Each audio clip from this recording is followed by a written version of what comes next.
Pangarap ka rin bang magkaroon ng sarili mong tindahan? Lalo na marami kang kakilala na nagsasabi sa'yo, nagsasuggest sa'yo, dapat mo nang pasukin ang pagtitindahan.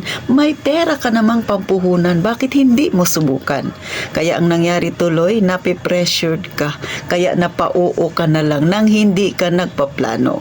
Well, eto ang aking chichismis mga kasari bago ka pumasok sa ganitong larangan. Kaya kung gusto mong ganitong topic, huwag ka nang mahiya, mag-subscribe ka na sa Palawin Niyang Tindera dahil yan ang aking ichichismis ngayon.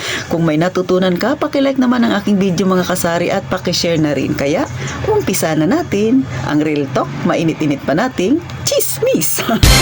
Isang magandang araw mga kasari-sari. Sa mga bago pa lang sa aking channel, ako ang inyong Palawin Niyang Tindera, si Ate Tintin. At syempre, may dala na naman akong problema. Panay problema na lang si Ate Tintin.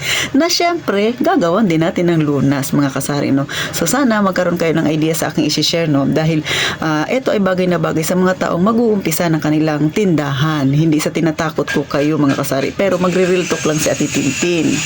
Pero alam mo ba, kadalasan na nagkakaroon ng problema ang isang pumapasok sa ganitong larangan kasi nga hindi siya nagpaplano, kundi nagpapaapekto siya at syempre sa mga pressured na rin ng kanyang mga kaibigan na pasukin na raw ang pagtitindahan.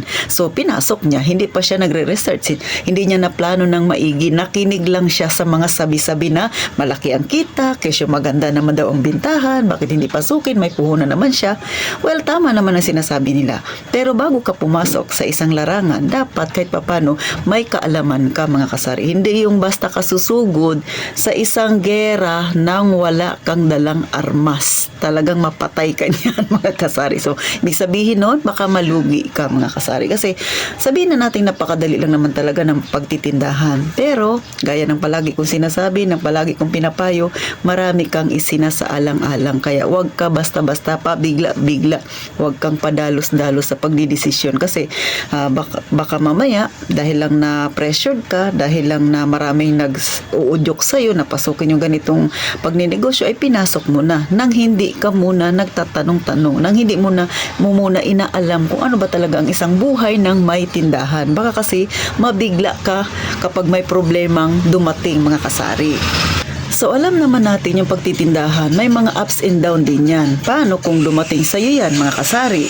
So baka may magsabi, madali lang naman natitintin. Total, may pera naman siya. Okay naman yan. Siguro naman yan. Malalampasan niya. Malalampasan niya nga. Pero baka mahirapan siya kasi wala pa siyang gaanong kaalaman sa pinasok niyang negosyo. Tapos, kumbaga, dire-diretso lang siya. No?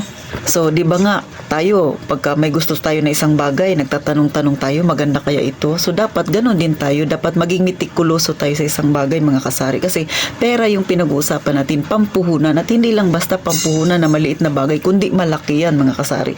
Bagamat, kapag ikaw ay decidido sa pagninegosyo, ay kumbaga, mapag-aaralan din. Pero iba pa rin yung may kaalaman ka bago ka pumasok sa isang bagay. Kasi nga, baka maranasan mo yung ups and down, yung tumal kapag ka ikaw ay may negosyo. At hindi lang basta tumal. Minsan, inaabot ng buwan yung katumalan. So, baka mamaya, nabigla ka, ganito pala yung pagtitindahan. Ang haba naman ng tumal na ito. O, diba? So, na-stress ka na. Hindi mo nakayanan, kaya magsasara ka, mga kasari. Minsan kasi yung ibang tindahan, nagsasara sila, hindi dahil sa kulang sila sa puhunan, kundi yung pressured at saka yung stress na nararanasan ng isang pumapasok sa ganitong larangan. Tandaan natin, hindi tayo pwedeng pumasok sa isang bagay na dahil naudyukan lang tayo. Dapat pumasok tayo sa isang bagay, gusto natin yung ginagawa natin. Kasi yung pagtitindahan, mga kasari, hindi ito pwede sa isang taon na mahilig maglakwat siya. Kasi nga, dapat ang isang papasok sa ganito ay ilalaan niya talaga yung oras niya. Tandaan mo na pag nag-umpisa kang nagtindahan, mga kasari, simula sa pamimili, iyo yan. Sa pagdi-display, sa pagbebenta, iyo yan. O, ikaw rin ang mag-i-inventory. O, kung dalawa lang kayong mag-asawa, baka mapagod ka sa apat na sulok na nakikita mo araw-araw, o, diba? So, kailangan handa, hindi lang yung isip mo, kundi pati yung katawan mo sa pagod na kakaharapin mo, mga kasari. Kasi pag hindi mo nalampasan yan, talagang magsasara ka. Kahit pa sabihin natin, may puhunan ka. Lalo na kapag mataas yung expectation mo, tapos hindi siya bumagay sa expectation mo, na-disappoint ka. So, anong mangyayari mga kasari? Di magsasara ka lang.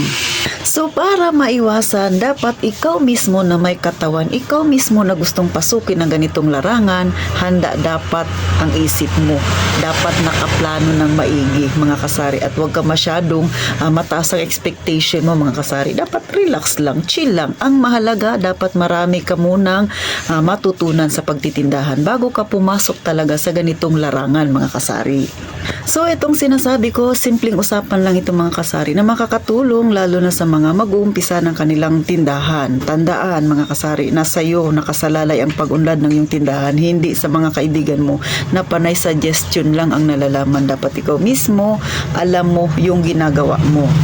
Alam mo yung papasukin mo. Alam mo yung mga ups and down na kakaharapin mo. Kasi kung nakaplano yan, kung nakahanda yan, nakahanda ka mismo, mga kasari. Kahit ano pang dumating na pagsubok sa iyong tindahan, sigurado si Ate Tintin na iyong malalampasan. So paano, hanggang dito na lang inyong Palawen niyang tindera. Sana nakakuha kayo ng kaunting idea. At syempre, gaya nga ng palagi kong sinasabi, mag-iingat tayong palagi, mga kasari.